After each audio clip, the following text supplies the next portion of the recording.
Salutations les amis, comme d'habitude j'espère que vous allez bien car aujourd'hui nous allons traiter un nouveau sujet, Luffy est-il au niveau des amiraux? Dans cette vidéo je vais surtout me focaliser sur des éléments tels que le combat de Luffy contre Doflamingo et les passes d'armes de ce dernier avec Aokiji et Fujitora. Ces éléments m'aideront donc à évaluer à la fois le niveau de Luffy et celui des amiraux par le biais de Doflamingo. Bien sûr je ne cesserai de me répéter mais il ne s'agira là que de mon propre avis et je vais faire en sorte de vous faire comprendre mon point de vue avec le maximum d'objectivité possible. Comme d'habitude avant de commencer la vidéo nous allons revenir sur le sondage de mon dernier sujet Zoro vs Sanji qui a accumulé plus de 2200 votes en moins d'une semaine. Alors oui, j'étais un peu gourmand en demandant 3000 votes, je l'avoue, mais on s'approchait très vite de l'objectif et en très peu de temps. Bon, comme je le pensais, c'est Zoro qui a remporté le sondage avec 66% des votes en sa faveur. Et encore une fois, un sondage est présent sur cette vidéo afin d'avoir votre avis au sujet de la puissance de Luffy face à celle des amiraux. Vous n'avez qu'à cliquer sur le point d'exclamation présent dans le coin supérieur droit de la vidéo. Pour finir, n'oubliez pas l'habituel Gomigomino pouce bleu si cette vidéo vous a plu, un grand merci à vous. Allez, commençons cette petite analyse.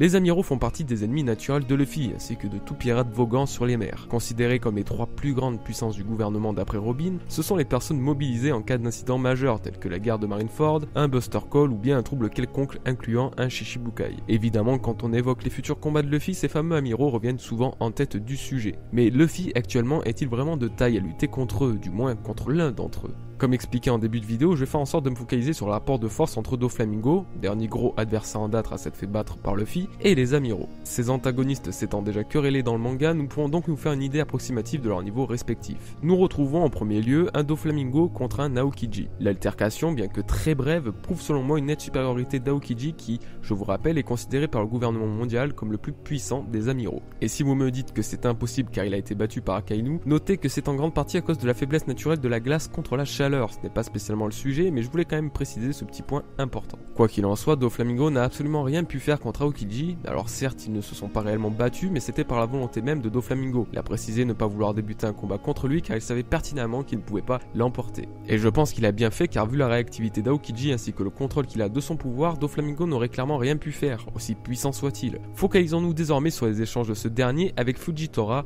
l'un des deux nouveaux amiraux. Leur première altercation se déroule à Green Beach. Il ne s'agira pas là réellement d'un combat, mais Doflamingo confirme plus ou moins ce que j'avançais tout à l'heure. La puissance des amiraux est phénoménale. Il déclare que Ryokugyu et Fujitora semblent posséder une puissance hors norme d'après les rumeurs. Rumeurs justifiées peu après car Fujitora fait littéralement tomber une météorite sur l'eau et Doflamingo, ce qui prouve toute l'étendue des pouvoirs qu'il peut disposer. Pareil lors de leur entretien au palais de Dressrosa, Fujitora explique sa vision de la justice et déclare vouloir mettre fin au système des Shichibukai, tout en menaçant Doflamingo directement. Ce qui n'a apparemment pas plu à ce dernier qui rétorque avec un puissant coup de pied. Mais là encore Fujitora n'en perd pas son sang-froid et le part sans difficulté. Bon alors là où je veux en venir c'est que quel que soit l'échange que Doflamingo peut avoir eu avec l'un des amiraux, il ne les a jamais mis en difficulté. Bien au contraire c'est plutôt lui qui semble les craindre vu de son comportement beaucoup moins confiant que face à Luffy. Et justement pour aborder le cas de Luffy, eh bien je ne le vois absolument pas au niveau d'un des amiraux lui non plus. Il a déjà eu de nombreuses difficultés à venir à bout de Doflamingo, c'est pas pour être au niveau d'un amiral alors que ce même Doflamingo ne peut les vaincre. En gros je vois Luffy et Doflamingo à niveau situé entre celui d'un puissant vice-amiral et celui d'un amiral. Mais là encore, une grande différence de force sépare ces deux titres de la marine pour se faire une idée vraiment précise. On va justement faire un petit saut vers les événements de Marineford, là où les amiraux ont été le plus sollicités. Il y a un élément particulièrement intéressant à prendre en compte, c'est la description de Marco dans le databook Blue Deep. Il est noté que ce dernier rivalisait d'égal à égal avec les amiraux durant cette guerre. Alors certes, il n'a pas pu les vaincre, tout comme les amiraux ne l'ont pas vaincu, mais il pouvait résister à leur plus puissante attaque, tout en assénant lui-même des coups pouvant carrément faire valser Kizaru ou Aokiji. Du coup, si l'un des plus puissants membres de l'équipage d'un empereur peut tenir tête à un amiral, n'est-il pas encore trop tôt pour Luffy de faire de même? Pouvons-nous vraiment comparer sa puissance à Marco?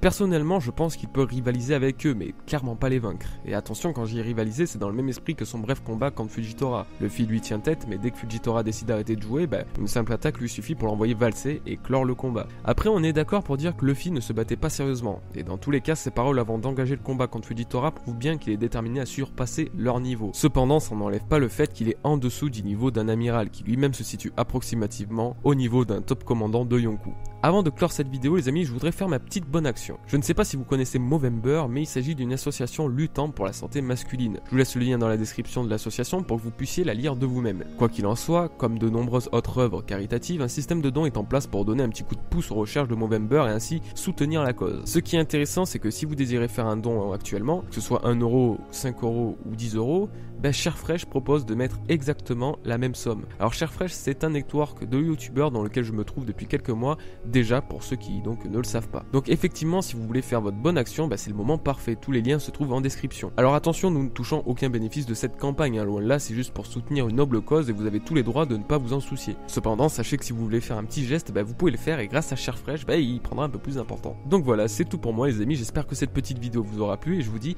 à la prochaine, merci à vous, peace.